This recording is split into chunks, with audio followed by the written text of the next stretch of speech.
नमस्कार दोस्तों, आप सभी को छठ व्रत की बहुत बहुत बधाई। आज हम जानेंगे कौन है छठी मैया, क्यों होती है इनकी पूजा, और साथ में कथा भी सुनेंगे। कार्तिक मास की अमावस्या को दिवाली मनाने के 6 दिन बाद कार्तिक शुक्ल में षष्ठी तिथि में मनाए जाने के कारण इसे छठ कहा जाता है। यह व्रत 4 दिनों का त्योहार है और इसमें साफ सफाई का खास ध्यान रखा जाता है। इस त्योहार में गलती की कोई जगह नहीं होती। इस व्रत को करने के नियम इतने कठिन हैं, इस वजह से इसे महापर्व और महाव्रत के नाम से जाना जाता है।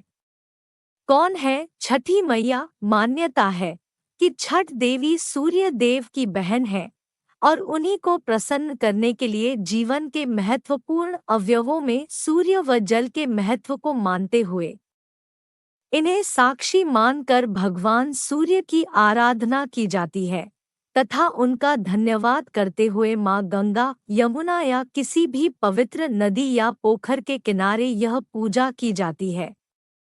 षष्ठी माँ यानी छठ माता बच्चों की रक्षा करने वाली देवी है। इस व्रत को करने से संतान को लंबी आयु का वरदान मिलता है। मार्कंडेय पुराण में इस बात का उल्लेख मिलता है कि सृष्टि की इस देवी ने अपने आप को 6 भागों में विभाजित किया है। इनके छठे अंश को सर्वश्रेष्ठ मातृ देवी के रूप में जाना जाता है, जो ब्रह्मा की मानस पुत्री है।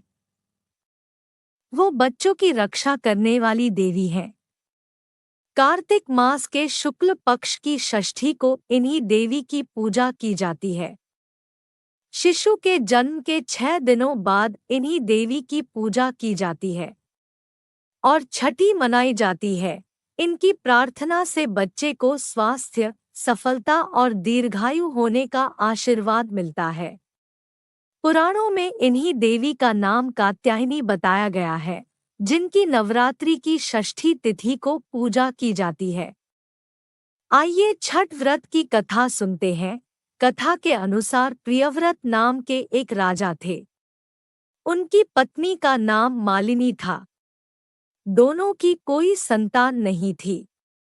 इस बात से राजा और उनकी पत्नी बहुत दुखी रहते थे। उन्होंने एक दिन संतान प्राप्ति की इच्छा से महर्षि कश्यप द्वारा पुत्रेष्टि यज्ञ करवाया। इस यज्ञ के फलस्वरूप रानी गर्भवती हो गई। 9 महीने बाद संतान सुख का समय आया तो रानी को मरा हुआ पुत्र प्राप्त हुआ। इस बात का पता चलने पर राजा को बहुत दुख हुआ। संतान शोक में उन्होंने आत्महत्या का मन बना लिया। लेकिन जैसे ही राजा ने आत्महत्या करने की कोशिश की, उनके सामने एक सुंदर देवी प्रकट हुई। देवी ने राजा को कहा कि मैं षष्ठी देवी हूँ। मैं लोगों को पुत्र का सौभाग्य प्रदान करती हूँ। इसके अलावा जो सच्चे भाव से मेरी पूजा करता है, मैं उसके सभी प्रकार के मनोरथ को पूर्ण कर देती हूँ। यदि तुम मेरी पूजा करोगे तो मैं तुम्हें पुत्र रत्न प्रदान करूंगी। देवी की बातों से प्रभावित होकर राजा ने उनकी आज्ञा का पालन किया।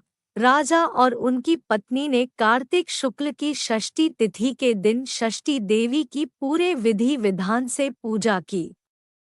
इस पूजा के फलस्वरूप उन्हें एक सुंदर पुत्र की प्राप्ति हुई। तभी से छठ का पावन पर्व मनाया जाने लगा। छठ व्रत के संदर्भ में एक अन्य कथा के अनुसार जब पांडव अपना सारा राजपाट जुए में हार गए, तब द्रौपदी ने छठ व्रत रखा था। इस व्रत के प्रभाव से उनकी मनोकामनाएं पूरी हुई तथा पांडवों को राजपाट वापस मिल गया। आप सभी को यह कथा कैसी लगी कमेंट में जरूर बताएं। साथ ही मेरे चैनल को सब्सक्राइब करना ना भूलें। धन्यवाद।